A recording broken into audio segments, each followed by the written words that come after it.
Hi சுகோஸ், எல்லாரும் எப்படி இருக்கீங்க? எபிசோட்ல என்னாச்சுன்னா, நம்ம ஹீரோ வந்துட்டு ஹீரோனை வச்சு கொஞ்சம் கொஞ்சமா காயினை ஊத்திட்டு இருக்கான். அந்த போட்டியில ஜெயிச்சதால ஹீரோ கூட சேர்ந்து ரொம்ப சந்தோஷமா ட்ரிங்க் பண்ணிட்டு இருக்கான். அதுவும் இந்த ஒயின் ரொம்ப நல்லா இருக்கு, உன்னோட மனசு மாதிரியே அப்படிங்கிற மாதிரி அவ அந்த ஹார்ட்டை டச் பண்ணி சொல்லிட்டு இருக்கா.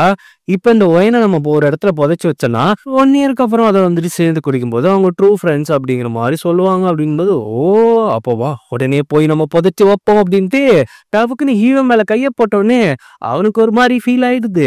திடீர்னு வந்துட்டு அவங்க 2 பேரும் போயிட்டு ஒயினை புதைச்சி வச்சுட்டு, ஆமா நான் உன்கிட்ட நிறைய கொஸ்டின் கேட்கலான்னு தான் நினைக்கிறேன், ஆனா நீ தான் எதையும் மூடி மறைச்சிக்கிட்டு இருக்கிற, சரி உன்னோட பேரண்ட்ஸை பத்தி சொல்லு அப்படின்னு ஹீரோ கேட்கும்பொழுது, இல்ல என்னோட பேரண்ட்ஸ் அவங்க சின்ன வயசுலயே அப்படி விட்டுட்டு போயிட்டாங்க, அப்போ ஒரு இடத்துல மாட்டிருந்தேன், அப்போ ஒரு பையன் வந்து எனக்கு ஹெல்ப் பண்ணா அப்படிங்கிறப்ப அந்த விஷயத்த கொஞ்சம் ஹீரோ யோசிச்சு பாக்குறான்.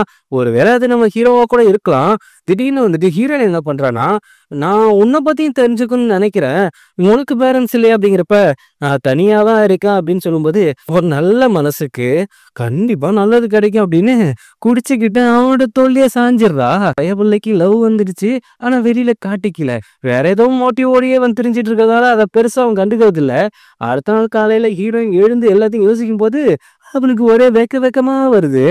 அப்படின்னு அவளும் பெண்ணு தானே, அவளுக்கும் அச்சம், மடம், அப்புறம் ஈர்ப்பு இதெல்லாம் இருக்கதானே செய்யும். அவ வித்தியாசமா ரியாக்ட் பண்ணிட்டு அங்க எதையும் கிரிக்கிட்டு இருக்கா. ஹீரோ பக்கத்துல வந்துட்டு, உனக்கு எதுவும் ஃபீவர் அடிக்குதா அப்படிங்கிறப்ப, அட லூசு பையிலே, நான் லவ் ஃபீலிங்ல பெறாத்திக்கிட்டு இருக்கிறேன், இவன் ஃபீவர் அடிக்குதாங்கிறான். இங்க பாரு, உன்னோட ஹெல்த் நீ ஒழுங்கா பாத்துக்கணும், இந்த மாதிரிலாம் இப்ப நம்ம பிசினஸ் ஸ்டார்ட் பண்ண நேரத்துல இப்படி பண்ணினா பிசினஸ் என்ன ஆகுறது? ஏது பிசினஸா? ஏண்டா நாங்க ஒருத்தி வெக்கப்பட்டு இருக்கிற, நீ பிசினஸ பத்தி பேசிட்டு இருக்க, உணர்ச்சியே இல்லாதவன். ஆனா ஹீரோவுக்கு புரியுது, பட் அவளுக்கு அந்த ஃபீலிங்க கொடுக்க வேணாம் அப்படிங்கிற மாதிரி தான் நினைக்கிறான். போயிட்டு அந்த அஸ்டட் பொண்ணுகிட்ட அவ ஏன் இப்படி ரியாக்ட் பண்றான், அவ சுத்தமா பிடிக்கவே இல்லை, வர அவன் போக்கே சரியில்லை அப்படிங்கும்போது, அவன் மேல உனக்கு ஏதோ ஃபீலிங்ஸ் இருக்காங்கிறப்ப டபுக்குற திம்மல் வந்துருது. அவன் மேலயா? எனக்கா ஃபீலிங்ஸா? அதெல்லாம் இல்லவே இல்லை, சத்தியமா இல்ல, நீ இப்படி வளரும் போதே தெரியுது உனக்கு எவ்வளவு ஃபீலிங்ஸ் இருக்கு அப்படின்ட்டு. ஐயோ மாட்டிக்கிட்டேனா, இதுக்கு என்கிட்ட ஒரு வழி இருக்கு அப்படிங்கிற மாதிரி அந்த பொண்ணு சொல்லுது. ஆக மொத்தத்துல ஏதோ பிளான் பண்றாங்க. ஹீரோட அஸ்டட் அவர்கிட்ட தான் வந்து பேசிட்டு இருக்கான். என்ன நம்ம ஜென்ரலுக்கு தெரியப்படுத்துற மாதிரி நிறைய நியூஸ்களை அனுப்பி விட்டோம், அவன் வர்றதா நியூஸ் இருந்தது, ஆனா இவன் என்ன வரலையே அப்படிங்கிற மாதிரி இவங்க 2 பேரும் பேசிட்டு இருக்கும்போது ஹீரோயின் அங்கே இருந்துட்டு அவனுக்காக ஸ்பெஷல்ல சாப்பாடுன்னு ஒன்று ரெடி பண்ணி எடுத்துட்டு வந்துட்டு, இவனுங்க ஏதோ தீவிரமா பேசிட்டு இருக்காங்களேன்ட்டு கதவு பக்கத்துல நின்று ஒட்டு கேட்டுட்டு இருக்கா. இதை தெரிஞ்சுக்கிட்ட ஹீரோ, யாரோ நம்மள வேவு பாக்குறாங்க, யாருன்னு பாரு அப்படிங்கிறப்ப இருட்டு பூனைக்குட்டி மாதிரி அப்படி முயற்சிக்கிட்டு இருக்கிறா. என்னங்க பண்ற?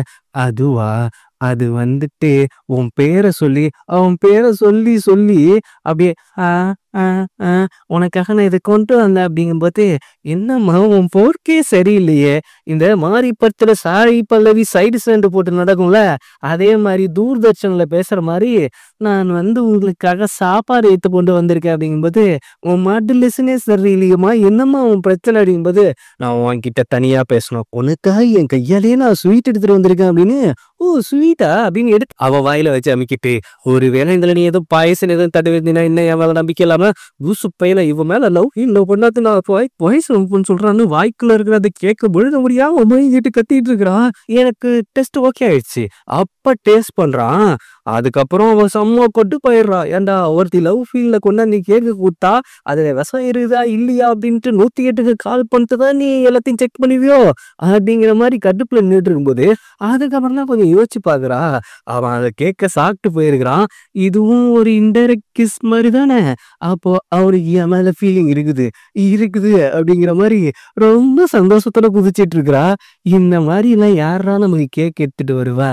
இப்ப இருக்கிற பொண்ணுங்களுக்கு சமைக்கவே தெரியல, இதுல கேக்கு கடையில கூட வாங்கிட்டு போயிடலாம் போல, ஆனா வீட்டுல ஊட்டி விடுறதுதான் ஆள் இல்ல, என்ன பண்றது? கதைக்குள்ள போவோம் குஜால் தான் நம்ம முயல் குட்டிக்கு அப்படியே டான்ஸ் ஆடிட்டே போயிட்டு, ஐயோ அவன் சாப்பிட்டுட்டான், நான் செஞ்சதை சாப்பிட்டுட்டான், அது இல்லாம இன்டைரக்ட் கிஸ் கொடுத்துட்டான் அப்படிங்கிற மாதிரி டிஆர் மாதிரியே புலம்பிக்கிட்டு அங்க ஒரு இடத்துல போயிட்டு கைய வச்சோன்னே ஒரு சீக்ரெட் ரூம் ஓப்பன் ஆகுது. அந்த ரூம்குள்ள போய் பார்த்தா ஹீரோயினோட வரைஞ்சி வச்சிருக்கான். அதுக்கப்புறம் அந்த ஜென்ரலோட பழைய உருவத்தை வரைஞ்சி வச்சிருக்கான். இவன் யாரு சம்மந்தமே இல்லாத அப்படின்ட்டு அது இல்லாம என்ன ப்ரொடெக்ட் பண்ணி வரைஞ்சு வச்சிருக்கான் அப்படின்னு அந்த அஸ்டன்ட் பொண்ணுட்டு போயிட்டு புலம்பிட்டு இருக்கா. அந்த பொண்ணுக்கா ஒய் பிளட் சேம் பிளட் கதையா இருக்குது. ஐயோ இவ ஏன் இப்படி புலம்பிட்டு இருக்கா? ஒருவேளை அவன் எதுக்காக என்ன வரைஞ்சு வச்சிருக்கணும்? ஒருவேளை ஃபேண்டசியா இருக்குமோ? நான் தான் அவனோட ஃபேண்டசி கேலா இருப்பனோ? உன் இமேஜினேஷன் கொஞ்சம் ஓவரா போயிட்டு இருக்கமா, கொஞ்சம் கண்ட்ரோல் பண்ணு. இல்லையே அவன் எனக்கு கேட்க கொடுத்துட்டான். கேட்க நீதான் கொடுத்த, அவன் கொடுக்கற. ஆமா நான் கொடுத்தேன், அவன் கொடுத்துறான். என்ன கொடுத்தான்? கடிச்சு கொடுத்தான். என்னமோ கிஸ் கொடுத்த மாதிரியே பேசிட்டு இருக்கிற. அப்ப நான் அவனோட ஃபேண்டசியா? இப்ப பாரு அவனுக்காக நான் எப்படி பிசினஸ் பண்றேன் அப்படின்ட்டு கடை முன்னாடி ஒரு போர்டை வச்சு, இனிமேல் வர்ற கஸ்டமருக்கெல்லாம் டோக்கன் சிஸ்டம் தான், யாரு முன்னாடி வர்றாங்களோ அவங்களுக்கு ஆஃபர் உண்டு, 2 பர்ஃப்யூம் உண்டு அப்படின்னா புது கொடுமையா இருக்கு. இதை தூரத்துல இருந்து ஹீரோவும் அசிஸ்டன்டும் என்னங்க நம்ம போற பிளான்ல உண்மையாவே வியாபாரம் பண்ணிட்டு இருக்கா. அவ கொஞ்சம் திறமையானவதான். அவளுக்கு ஏதோ மேக்கப்பை கத்துக்கணும் அப்படின்னு ஆசைப்படுறா. அவளை நம்ம வந்துட்டு ஒரு டாயா தானே யூஸ் பண்ண போறோம், அது அவளுக்கு தெரியாதுல்ல. இருந்தாலும் அவளையும் ப்ரொடெக்ட் பண்றதை கொஞ்சம் பார்த்துக்கணும். அப்படிங்கும்போது நம்ம எதுக்காக வெயிட் பண்ணோமோ அந்த விஷயம் நடக்கணும். அது நடந்தா மட்டும்தான் அவளை நான் பாதுகாப்பா வெளியில எடுக்க முடியும் அப்படிங்கிற மாதிரி பேசிட்டு இருக்கும்போது ஒரு லேடி ஒரு ஸ்க்ரோல் எடுத்துட்டு வராங்க.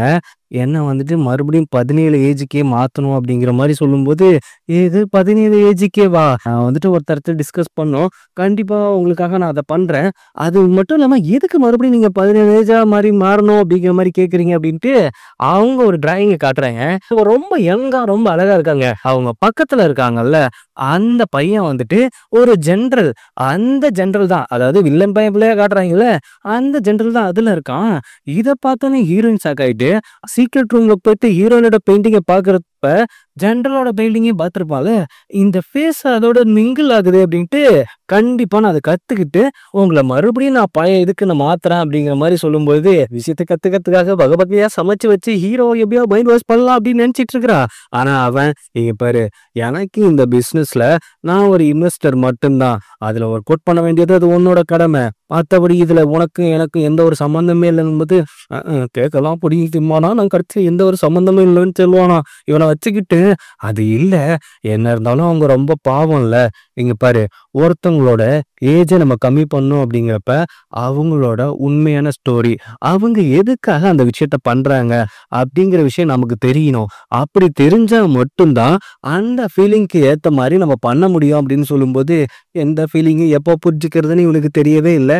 இவன் ஃபீலிங்கை பத்தி பேசுறான் அப்படின்ட்டு தயவு செய்து அதை எனக்கு கத்துக் கொடுப்பா அப்படிங்கிற மாதிரி அல்ல விழாத குறைய கதறிக்கிட்டு இருக்கிறா. இருந்தாலும் ஹீரோ அப்படிங்கும்போது அடுத்த நாள் அந்த லேடியும் வராங்க. இவ ஒரு மேக்கப் போடுறா. பட் ஸ்டில் ஏதோ அவங்களுக்கு குறையாவே இருக்குது. அதை அப்படி ஃபீல் பண்ணிட்டு இருக்கும் போதே கரெக்டா அங்க இருந்து ஹீரோ வந்துட்டு, எதுக்காக இந்த ஃபீல்ட்ல நீங்க மறுபடியும் பழைய ஏஜுக்கு வரணும் அப்படின்னு நீங்க நினைக்கிறீங்க அப்படிங்கிற விஷயத்த எங்க கிட்ட நீங்க தெளிவா சொன்னா மட்டுமே தான் உங்களுக்கு அந்த ஃபீலை நான் கொண்டு வர முடியும். அவங்களும் அவங்க ஸ்டோரியை சொல்ல ஆரம்பிக்கிறாங்க. சொல்ல போனா அவங்க சைல்ட்ஹுட் ஃப்ரெண்டு தான் அந்த ஜென்ரலு. அவங்களுக்கு அவனை பிடிச்சிருந்திருக்கும். ஒரு கட்டத்துக்கு மேல இந்த படையில சேர்ந்துட்டு நாட்டுக்காக போனதுக்கு அப்புறமும் அவன் ரொம்ப நாளா வரவே இல்லை. ஆனா இவங்க வெயிட் பண்ணிட்டு தான் இருந்திருக்காங்க. ஒரு குறிப்பிட்ட காலகட்டத்துக்கு மேல அவங்க அப்பா அம்மாவும் அவங்க இறந்துட்டாங்க அப்படிங்கிற மாதிரி சொல்லி இவங்க கல்யாணமும் பண்ண ட்ரை பண்ணியிருக்காங்க. ஆனா அப்பவும் அவனுக்காக வெயிட் பண்ணிட்டு தான் இருந்திருக்காங்க. கொஞ்ச நாளுக்கு அப்புறம் தான் தெரிஞ்சுது அவன் ஜென்ரலா இருக்கான், அவன் சாகல, மறுபடியும் அவன் இங்க வர போறான் அப்படிங்கிற நியூஸ் எனக்கு கிடைச்சது. அவன் என்ன பார்த்தது வந்துட்டு ஒரு 17 ஏஜ் வயசுல தான் பார்த்திருக்கான். அப்படியே போயிட்டு அவன் முன்னாடி நிக்கணும், அதுதான் என்னோட ஆசை அப்படின்னு அந்த லேடி சொல்லும் பொழுது, எனக்கு 2 நாள் டைம் கொடுங்க, கண்டிப்பா அடுத்த நாள் இதை விட பெட்டரா உங்களுக்கு நான் பண்ணி தரேன் அப்படிங்கிற மாதிரி ஹீரோ இப்ப கை கொடுத்துட்டானே. நாள் பார்த்தா ஹீரோ தூங்கிட்டு இருக்கிறான். அவ வந்துட்டு, ஏண்டா 2 நாள்ல அந்த லேடிகிட்ட டைம் கேட்டுட்டு நீ என்னடா தூங்கிட்டு இருக்க அப்படின்ட்டு, தூங்கவே இல்லை. இங்க பாரு, தயவு செய்து அந்த விஷயத்தை எனக்கு கத்துக்கொடு. ஒரு ஆத்மார்த்தமான லவ் ஃபீல்ல வர அந்த ஃபேஸ் ரியாக்ஷன் வந்துட்டு நம்ம என்னதான் மேக்கப் போட்டாலும் அதை கொண்டு வர முடியாது.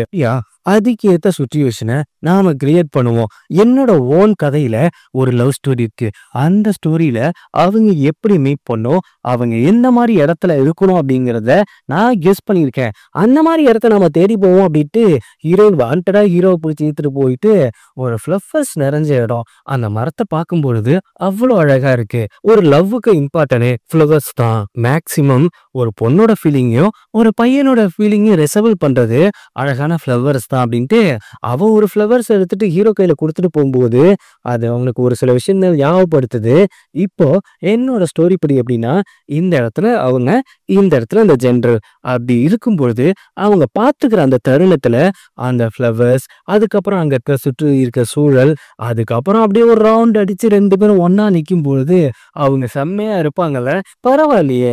உன்னோட ஸ்டோரிங்ல ஒரு ஃபீலிங்ஸ் இருக்குது. அப்போ உன்னோட ஸ்டோரிய நானும் படிக்கணும் அப்படிங்கிற மாரி அப்படியே கிட்ட நெருங்கும் பொழுது, அதெல்லாம் நீ படிக்கக்கூடாது என் பர்சனல்ங்கும்போது, டபுக்குன்னு அவங்க 2 பேரும் ஸ்லிப் ஆயி கிஸ் பண்ணிக்கிறாய்ங்க.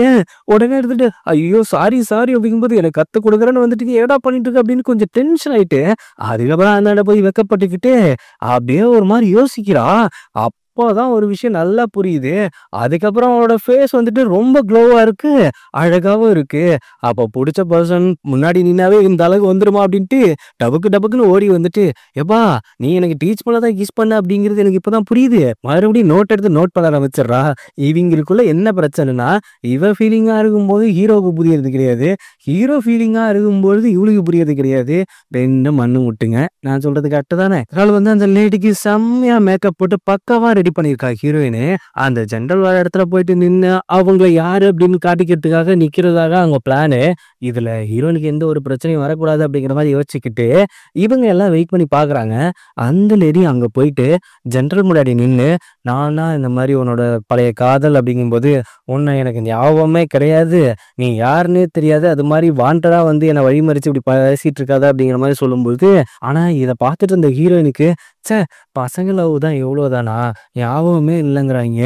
அவங்க இவ்வளோ ட்ரூவா இருக்காங்க. அவன் என்ன இப்படி இருக்கான் அப்படிங்கும்போது, அங்க கூட இருந்த ஹீரோட அசிஸ்டன்ட், "ஒருவேளை நீ மேக்கப் ஒழுங்கா போடலையோ, அவங்களுக்கு ஏஜ் கம்மியா தெரியுதோ" அப்படிங்கும்போது, "டேய்! என் மேக்கப்ல குத்தம் சொன்ன, உன்ன சிதைச்சிருவேன்" அப்படிங்கிற மாரி. அங்க பாரு ஒரு லவ் ஸ்டோரி சிதைஞ்சுகிட்டு இருக்குது. இதுல பெஸ்ட் ஃபீல் ஆமா. இந்த இடத்துல மரம், அந்த இடத்துல ஃப்ளவரு. டேய்! என்னோட கிரியேட்டிவிட்டில குத்தம் சொல்லாத அப்படிங்கிற மாரி பேசிட்டு இருக்கும்போது, அங்க அந்த லேடி கொஞ்சம் கொஞ்சமா ஹர்ட் ஆகுறாங்க. இத பார்த்த ஹீரோயின் செம்ம கடுப்பாயிட்டு, நேரா போயிட்டு நின்னுட்டு, "உங்களோட ட்ரூ லவ்வுக்காக இவ்வளோ நாள் வெயிட் பண்ணிட்டு இருந்தாங்க. நீங்க என்ன ஒரு சின்ன பிள்ளைத்தனமா நெனப்பே இல்ல" அப்படின்னு சொல்லும்பொழுது, ஹீரோயின் அங்க போய் நின்னதுக்கு அப்புறம், இந்த பாய் ஃபேமிலி நெனப்புகள் வருது. அவனோட பாஸ்ட் நெனப்பு வருது. அப்போ நீ நீ நீங்கும்போது, "நான் தான் இவங்களோட ஏஜ் கம்மி பண்ணி உங்கள பார்க்கணும் அப்படின்ட்டு அவ்ளோ ஆசையா வந்தாங்க. ஆனா நீ இந்த அளவுக்கு மோசமா இருக்க மாட்ட அப்படின்னு நான் நெனச்சேன். நீ ரொம்ப ரொம்ப மோசம்" அப்படிங்கிற மாரி ஹீரோயின் பேசிட்டு இருக்கும்போது, 2 லேடிங்க யாரும் இல்லாத இடத்துல, "இப்படி என்ட்ட வம்பு பண்ணிட்டு இருக்கீங்க. அதுவும் அழகா இருக்கிற ஒரு லேடி" அப்படின்ட்டு அவன்கிட்ட நெருங்கும்போது, ஹீரோ அங்க இருந்துட்டு, "இது இப்ப போயிட்டு நீ காப்பாத்தணும்" அப்படின்ட்டு அவங்க 2 பேத்தையும் ஜெனரேட்டர் இருந்துட்டு கூப்பிட்டு வந்துடுறான். ஆனா ஹீரோ ஒளிஞ்சு தான் நின்னுட்டு இருக்கான். அவன் கண்ணுல படக்கூடாதுன்ட்டு. ஆக்சுவலா ஜெனரலுக்கு இவ உயிரோட இருக்கா அப்படிங்கிற ஒரு விஷயத்த காட்டணும். அதுக்காக தான் அவன் இப்படி ஒரு பிளான் பண்ணியிருக்கான். ஜெனரல் நேரா போயிட்டு ராஜா கிட்ட ஒரு சில குற்றவாளிகள ஒப்படைக்கிறான். அதுவும் அந்த பாய் ஃபேமிலிய பத்தி பேசுறாய்ங்க. அவைங்களுக்குள்ள பேசிக்கிற விஷயம் வெளிய கேட்காத மாரி பேசிக்கிறாய்ங்க. அதே நேரத்துல இப்போ கூடிய சீக்கிரத்துல ஒரு கான்செர்ட் வரப்போது. நெறைய பேர் பெர்ஃபார்ம் பண்ண போறாங்க. அத ஒழுங்கா பார்த்துக்கணும். முக்கியமா அந்த பாய் ஃபேமிலி. அவங்கள யாருமே இதுல உயிரோட இல்ல அப்படிங்கிறத நான் நம்பிட்டு இருக்கேன். என்னோட ராயலிட்டிக்கு நீ கரெக்ட்டா இருப்ப அப்படிங்கிற மாரி அந்த ராஜா பையன் அவன மிரட்டுறான். அரசாங்கத்தோட பணத்திற்கு தானே கட்டியிருக்கான். இது தெரிஞ்சா நம்மள உரி உரின்னு உரிச்சிருவாங்களோ அப்படின்ட்டு அங்க பயத்துல இருக்கான். இங்க பார்த்தா ஹீரோ ரொம்ப சேடா இருக்கா. கடைசியில அந்த லேடியோட லவ் சேராகாம போயிடுச்சே அப்படின்ட்டு ஹீரோ அப்படியே தலையில கைய குடுத்து கோதி விடலாம் அப்படின்னு நினைக்கிறான். நினைக்க கிட்ட கை நெருங்கும்போது அவ டபுக்குன்னு ஒரு லுக் விட்டனே, "ஓ! சாரி, சாரி" அப்படின்ட்டு, "அ, ஆ என் மேல ஃபீலிங் வந்தா இங்க யாருமே காட்டுறது கிடையாது. அவங்களுக்கும் ஃபீலிங் வர்றது கிடையாது." ஒரு நாள் காலையில ஹீரோயினுக்கு புக்கு மேல புக்கா குடுத்துட்டு இருக்கிறான். என்ன விஷயம்னா, அந்த கான்செர்ட் ஒண்ணு நடக்க போகுது அப்படின்னு சொல்லியிருக்காங்கல்ல. அதுக்காக ஹெவி ட்ரெய்னிங் குடுத்துட்டு இருக்கிறான். "ஏப்பா இவ்ளோ பெரிய புக்கெல்லாம் படிச்சு தான் மேக்கப் ஆர்டிஸ்ட் ஆகணுமா? அ கொஞ்சம் கருணை காட்டக்கூடாதா? இப்பதே நான் கொஞ்சம் பெட்டரா தானே கத்துட்டு இருக்கேன். அதெல்லாம் இல்ல. ப்ராப்பரா எல்லாம் கத்துக்கணும்." இந்த ஃபேஸ் டிம்பிள்ஸ்ன்னு சொல்லுவாங்கல்ல. அது எப்படி வரும்? அது நேச்சுரலா வருமா? இல்ல அதுக்குன்னு ஏதாவது மேக்கப் இருக்கா? அது எப்படி உனக்கு புரிய வைக்கிறது அப்படின்னு எனக்கு தெரியலையே. சடனா ஒரு விஷயம் சொன்னதுக்கு அப்புறம் ஹீரோயின் டக்குனு கோவம் வரும்போது அப்படியே கைய எடுத்து காமிச்சு, ஒருத்தவங்களோட ஃபீலிங்ஸ்ல ரிஃப்ளெக்ட் ஆகுறது தான் அவங்களோட டிம்பிள்ஸ் அப்படின்னு சொல்லும்பொழுது, "ஓ! இதுக்கும் ஏதாவது வழி இருக்குதா? அந்த கண்ணெல்லாம் செவக்குமே! அதெல்லாம் என்ன காரணம்?" கண்ண சிவக்கிறதுலாம் அது அவங்களோட ஃபீலிங்ஸ் அது எனக்கு தெரியாது. ஆனா லிப் இந்த போடுறா தான் சிவப்போம் அப்படின்ட்டு, அவன் ஒரு லிப்ஸ்டிக் எடுத்து அப்படியே கரெக்ட்டா விளையாட்டுத்தனமா வைக்க போக, அது 2 பேத்துக்கும் அப்படியே ரொமான்டிக் ஃபீல் ஆயிடுது. ஒரு கட்டத்துக்கு மேல என்னோட டீச்சிங் எப்படி இருந்தது அப்படின்ட்டு, அவன் நோஸ் கட் பண்றத பார்த்தோனே, "ஆ இவளுக்கு எந்த ஃபீலிங்கும் சொன்னா வராது போல அப்படின்ட்டு செம்ம கடுப்பாகுறா. ஏன்னா அவனுக்கு புரியவே புரியாதுடா. எனக்கு என்னமோ நீ தோத்துருவே அப்படின்னு தோணுது. நோ, நான் நெவர் கிவ் அப் ஆக மாட்டேன். இந்த போட்டியிலயும் ஜெயிச்சு நான் யாரு? அது மட்டும் இல்லாம நம்ம பிசினஸ எப்படி கொண்டு போறேன்னு பார்றா அப்படிங்கிற மாரி பேசிட்டு இருக்கா. அடுத்த நாள் ஃபுல்லா ஹெவி ஒர்க் அவுட் தான். என்னன்னா இருக்கிற எல்லா புக்கையும் படிச்சுட்டு, அதுல புதுசு புதுசா ஒண்ணு செஞ்சு பக்கத்துல இருக்கிற அசிஸ்டன்ட் புள்ளைக்கு கொடுத்து டெஸ்ட் பண்ணி பார்க்குறாய்ங்க. ஆல்ரெடி ரொம்ப டைம் ஆச்சு. எனக்கு வேற தூக்கம் வேற கண்ண கட்டுது. அப்படியே ஒவ்வொன்னா செக் பண்ண அப்படியே தூங்கிடுறா. இத தூரத்துல இருந்து வந்து பார்த்த ஹீரோ வந்துட்டு அவன் அசிஸ்டன்ட் அப்பயும் சொல்றான். நாம என்னமோ இவளுக்கு ஆப்படிக்க போறோம் அப்படிங்கிறது அவளுக்கு தெரியாமயே இப்படி விளையாட்டுத்தனமா யோசிச்சுட்டு இருக்காளே, இதெல்லாம் நியாயமா? இங்க பாரு, என்னோட விஷயத்துல இருந்து நான் பின்வாங்க போறது கிடையாது. அதனால இதுலயும் பின்வாங்க போறதில்ல அப்படின்ட்டு நேரா ஹீரோயின் பக்கத்துல போய் உட்காந்துட்டு, அவ 2 கைய தன்னோட கன்னத்துல வச்சு இப்படி கியூட்டா தூங்கும்பொழுது, அவனோட அந்த கோட்ட எடுத்து அவளுக்கு போத்தி விட்டுட்டு, அப்படியே முடிய விலக்கி விடலான்னு போறப்ப டபக்குனு கண்ண முழிச்சுக்கிறா. "என்ன? என்ன? இல்ல ரொம்ப கஷ்டப்பட்டுட்டு இருக்கியே, அதனால தான் என்னன்னு பார்க்க வந்தேன்" அப்படிங்கும்போது, "சரி, சரி. பாத்தியா நான் எவ்வளோ கண்டுபிடிச்சு வச்சிருக்கேன்" அப்படின்ட்டு அவ மேல பார்க்கும்போது அந்த கோட் இருந்தோனே, யாரோ என் மேல அக்கறை பட்ட மாரி தெரியுது. அக்கறைலாம் ஒண்ணும் இல்ல. என்ன இருந்தாலும் என்னோட நீ ஸ்டூடண்ட்ல. அதனால தான் உனக்கு குடுக்க வந்தேன். நீ தான் எதையுமே என்னைக்குமே ஒத்துக்க மாட்டியே அப்படின்னு ஹீரோயின் கோவமாயிட்டு, நான் வந்துட்டு கலர் சேஞ்சிங் ஃப்ளவர்ஸ பத்தி கேள்விப்பட்டேன். அத பத்தி உனக்கு தெரியுமா? தெரியும். அது வந்துட்டு பூமிக்கு ஏத்த மாரி அந்த கலர சேஞ்ச் பண்ணிக்கும். இது வந்துட்டு யாருக்குமே தெரியாத ஒரு விஷயம். அது மட்டும் இல்லாம யூனிக்கான ஒரு விஷயம். அந்த கான்செப்ட்ல நான் பண்ணேன்னா அது பக்காவா இருக்கும். ஆனா அந்த ஃப்ளவர் கிடைக்கிறது ரொம்ப ரேர்ன்னு சொல்றாய்ங்க. அத காட்டுக்குள்ள தான் தேடி போகணுமாமே. நான் வேணா அத தேடுறதுக்கு ஹெல்ப் பண்ணவா அப்படின்னு சொல்லும்போது, ஹீரோயினுக்கே ஷாக்கு. என்னடா இவன் தேட ஹெல்ப் பண்றா சொல்றானே அப்படின்ட்டு 2 பேரும் காட்ட தேடி போறாய்ங்க. எப்பா இன்னும் எவ்வளோ தூரம்ப்பா? 2 கிலோமீட்டர், 2 கிலோமீட்டர்ன்ட்டு கிட்டத்தட்ட 10 கிலோமீட்டர் கூட்டு வந்துட்டேன். இதுக்கப்புறமும் என்னால நடக்க தெம்பில்லப்பா. இங்கேயே நெறையா பூ இருக்கு. என்னன்னு கண்டுபிடிச்சு குடு அப்படின்ட்டு ஒரேடியா அந்த பூவ கண்டுபிடிச்சிடுறா. ஆனா திரும்பி பார்க்கும்போது ஹீரோவ காணோம். அந்த ஒரு செகண்ட் அவ பயந்து போயிட்டு எல்லா இடத்துலயுமே எங்கடா போன? எங்க போன? என்னை விட்டு எங்கடா போன? அப்படிங்கிற மாரி கத்திட்டு இருக்கும்போது, பின்னாடி வந்துட்டு அந்த ஃப்ளவர்ஸ் எடுத்துட்டு நிக்கா. அது உனக்கு பிடிக்கும் அப்படின்ட்டு, அவ ஓடி வந்து பட்டாரு பட்டாருன்னு போட்டு அடிச்சிருவா. எதுக்கு? எதுக்கு இந்த நேரத்துல இப்படி என்னை விட்டு போன? அ ஏன்டா எவ்வளோ பயந்துட்டேன் தெரியுமாடா? அப்படிங்கும்போது, அப்பதான் ஹீரோவுக்கே ஒரு விஷயம் புரியுது. ஆஹா! ஒரு செகண்ட் நம்ம இவள விட்டு போனாவே இவ இந்த அளவுக்கு ஃபீல் பண்றாளே அப்படின்னு கோவமா டென்ஷனாவே இருக்கா. சரி, சரி ரொம்ப டென்ஷன் ஆகாத.